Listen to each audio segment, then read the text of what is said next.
Je ne suis pas ivoirien, je suis camerounais de nationalité. Mais je sais reconnaître les valeurs d'une nation, d'un pays. En Afrique, il n'y a pas le deux des Ivoiriens. Je dis, les gars sont tellement organisés, tellement évolués au point où je suis sûr que bientôt, même dans le domaine technologique, il n'y aura pas le deux. La preuve, dites-moi, en Afrique, est-ce qu'il y a deux pays qui ont inauguré 2 fois création des comptes en l'espace de 2 ans, hein, précision de tâches. C'est pas qu'ils ont fait aujourd'hui, après ils ont attendu encore 5 ans, 10 ans, ils ont fait encore ce qu'ils ont fait en l'espace de 2 ans. 2 inaugurations. Donc il faut rester tranquille. Bavardage inutile là, faut laisser ça. Ça sert à rien. Il n'y a pas le 2 des Ivoiriens, c'est pas un débat. Voilà. C'est pas un débat. Sinon, mes frères Ivoiriens, big up à vous. Le problème des Camerounais, c'est que ils n'aiment pas qu'on leur dise la vérité. Ce que ce frère Camerounais a dit dans sa vidéo, c'est pas faux. C'est pas faux, les amis. J'ai vu beaucoup de personnes en commentaire venir le juger ou encore dire qu'il fait tout ça parce qu'il va attirer la sympathie des Ivoiriens. Et pourtant, il dit simplement la vérité. Les amis, il dit la vérité. Ce qu'il dit, il n'a pas totalement tort. Et je le dis pourquoi? Parce que moi, personnellement, je pense que le Cameroun peut dépasser la Côte d'Ivoire si et seulement si ils prennent exemple sur la Côte d'Ivoire et ils essaient d'améliorer ce que la Côte d'Ivoire a déjà réussi à faire. Vous voyez un peu. C'est-à-dire, ils prennent d'abord exemple sur ceux-là même qui se développent, sur ceux-là même qui travaillent, sur ceux-là même qui essaient de se démarquer. Dès qu'ils atteignent ce niveau-là, ils essayent maintenant de faire un peu plus. C'est là qu'on peut dire que voilà, le Cameroun a la chance de dépasser la Côte d'Ivoire, un de ces 4. Mais si tel n'est pas le cas, les amis, tout ce qu'on peut faire, c'est rêver et espérer qu'un jour ça change. Parce que si c'est comme je vois là, où les vieux ne veulent pas quitter au pouvoir, où le taux de chômage ne cesse d'augmenter, où les gens passent le temps à détourner, où on ne voit pas les réalisations, où les projets ne sont pas mis sur pied chaque jour, comme on voit en Côte d'Ivoire là. Laissez-moi vous dire les amis, on ne pourra jamais dépasser la Côte d'Ivoire. Et sachez que là c'est une réalité. C'est une réalité. Et ça c'est le problème que beaucoup de Camerounais ont. Parce que dès que tu leur dis la vérité, directement ils te prennent comme un ennemi, ils te prennent comme un concurrent, ils disent que tu n'es pas patriote, ils disent que tu es un lèche-botte.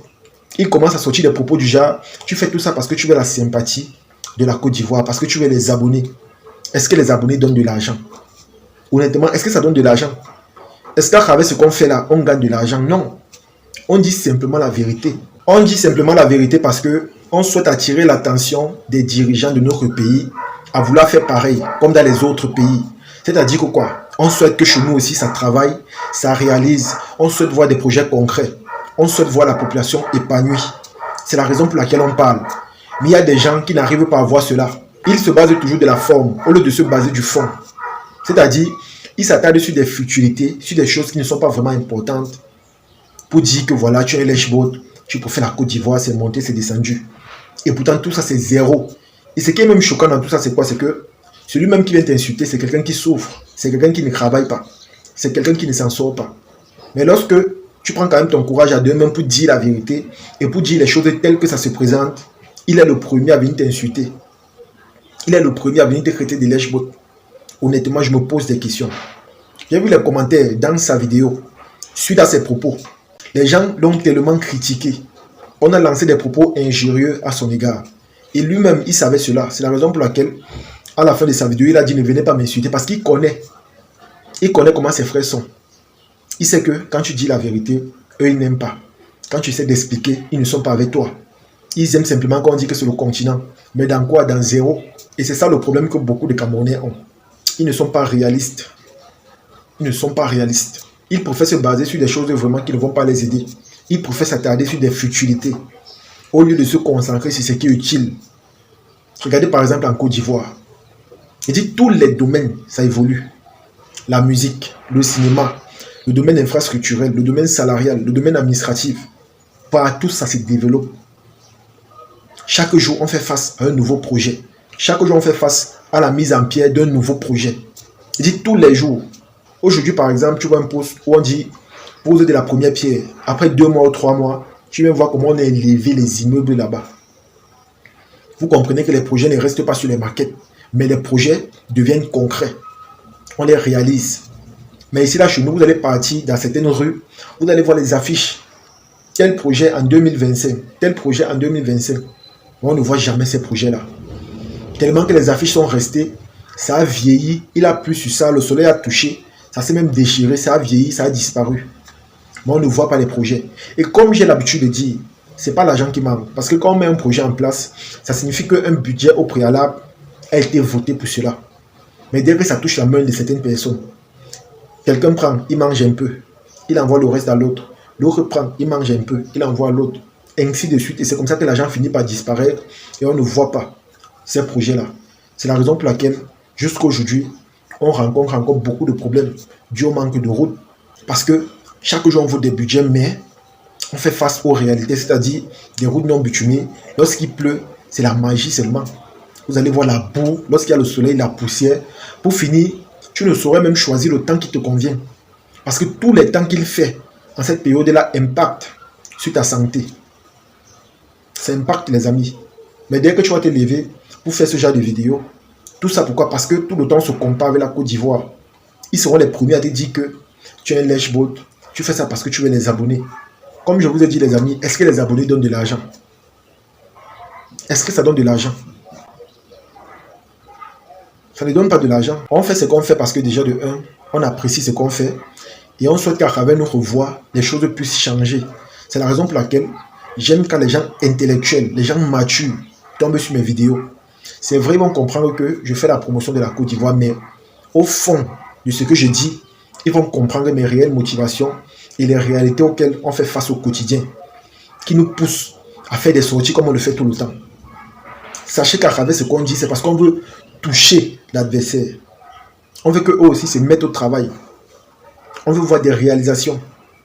Ils sont nombreux qui me disent parfois en commentaire que pourquoi tu ne parles pas de ton pays? Parle aussi des réalisations qu'il y a là-bas. Parle aussi des choses qu'on fait là-bas. Je vais parler de quoi s'ils ne voient rien? Mais chaque jour quand je passe sur les réseaux, je tombe toujours sur les réalisations en Côte d'Ivoire. Mais chez nous, quand je parle, je ne vois rien. Et je ne peux pas parler d'un truc que je ne vois pas. Je ne peux pas diffamer sur une information qui n'est pas vraie. Vous voyez le problème? Donc ça ne sert à rien que je me lève, je fais des sorties sur des choses qui ne sont pas vraies ou encore fondées. Ça signifie qu'au final, je ne suis pas honnête et je me mens à moi-même et à tous mes abonnés. Et ça ne sert à rien parce que dans la vie, si tu évolues dans le mensonge et la médiocrité, sois-en sûr que tu n'es pas en train d'évoluer. Tu es en train de te mentir à toi-même et tu es en train de causer du tort à beaucoup de personnes. Mais à travers nos vidéos, comme je dis souvent, il y a ceux qui sont à l'étranger et qui sont suffisamment informés. Ils savent que par exemple, depuis qu'ils ont quitté la Côte d'Ivoire, ça fait peut-être 5 ans ou 10 ans, chez eux ce n'est pas resté stable. C'est resté travailler. Les gens sont restés se démarquer. Les gens ont fourni des efforts pour améliorer leurs conditions de vie. Comme j'ai l'habitude de dire, c'est vrai, vous pouvez ne pas aimer le président Ado, mais il faut avouer qu'il travaille. Parce que si on faisait simplement l'inverse, même pour 1 an, je vous assure que vous allez regretter amèrement votre choix. Et je le dis parce que nous, on fait face aux réalités. On voit des réalités, là, on voit des choses. Et c'est sur ça qu'on se base pour parler. Donc, arrêtez d'insulter les gens qui parlent en bien d'un autre pays. Faites aussi bien chez vous. Et je pense qu'on va parler de chez vous. C'est comme ça. Faites bien. Que ce soit les Burkinabés, les Maliens, les Sénégalais, tous ces gens-là qui passent le temps à faire des vidéos dans le but de salir l'image de la Côte d'Ivoire. Réalisez et faites des choses concrètes. Et nous, on va se faire un plaisir de vous vanter, de vous valoriser, de pousser aussi les autres à vous copier et à prendre exemple sur vous. Parce que comme on dit souvent dans la vie, quand c'est bon, il faut copier. Et moi, personnellement, je ne cesserai jamais de vous dire de ne jamais avoir honte d'imiter le bon exemple. Ne voyez pas ça comme un signe de faiblesse ou encore de bassesse. Voyez ça plutôt comme un avantage pour votre hic, pour le développement. C'est de ça qu'il s'agit. En tout cas, les amis, c'est ici que se termine la vidéo. J'espère que vous avez aimé. J'espère que vous avez apprécié. Moi-même, je sais que malgré ce que j'ai dit, il y a des gens qui vont continuer à nous insulter ou encore à nous traiter de lèche-bot. Mais on ne va jamais se fatiguer ou encore s'affaiblir de vous dire la vérité. Si vous voulez, vous acceptez. Si vous ne voulez pas, vous refusez. C'est votre problème et c'est votre droit. Mais nous, on aime ce qui est bon, on aime la vérité et on aime ce qui est droit. Raison pour laquelle nous, on va continuer à parler, que vous le vouliez ou pas. Jusqu'à ce que les plus conscients et les plus intelligents vont prendre connaissance de ce qu'on dit dans la droiture et dans la sincérité. C'est de ça qu'il s'agit. En tout cas, partagez la vidéo au maximum et on se dit à la prochaine. Ciao.